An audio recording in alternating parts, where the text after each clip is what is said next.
Landscape photography is arguably the most popular genre of image making, and it's not hard to see why. Everywhere you go, there are amazing things to take pictures of, beautiful scenery, amazing vistas. But how do you make your landscape images stand out from the crowd? Well, in this video, I'm going to share some tips and techniques that might just change the way you approach your landscape photography. Shall we get started? Let's go. Far too often, when photographers hear landscape photography, they think of wide-angle lenses. And that's fine, you can use wide-angle lenses, but after a while your images will start to look the same. The solution is to switch up your focal lengths and reach for a telephoto lens like a 70 to 200mm. The result of using a longer focal length will mean that your frame benefits from a more compressed field of view. And the advantage of this is that it gives even well-known locations a real new lease of life. You know what? I love shooting longer lens landscapes. In fact, the last overseas trip I went on, I only took one lens, a telephoto lens, to give myself that challenge of shooting better, longer lens landscapes. One of the most high impact ways to make your landscape imagery stand out is to control time. And by control time, we mean artificially extend your shutter speed to create a long exposure.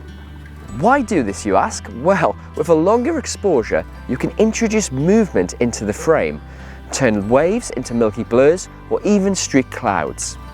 The secret to creating a long exposure is using an ND filter so that your frame doesn't overexpose.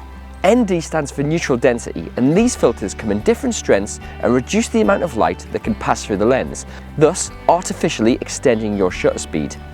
Filters can be expensive, but as always, there are more affordable options out there.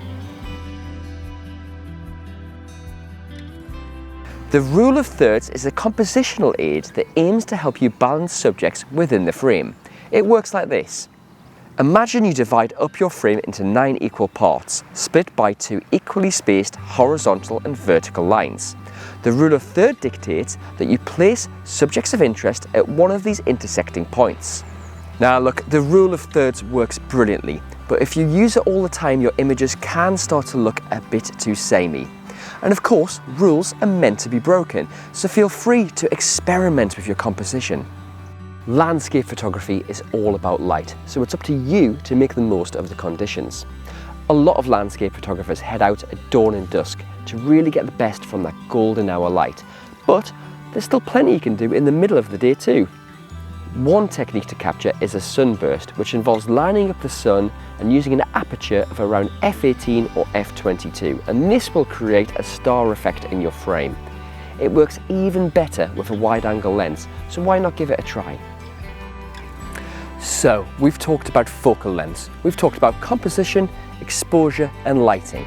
All the elements landscape photographers should be thinking about. Now it's over to you to see what you can do with these tips and techniques. I'll see you next time.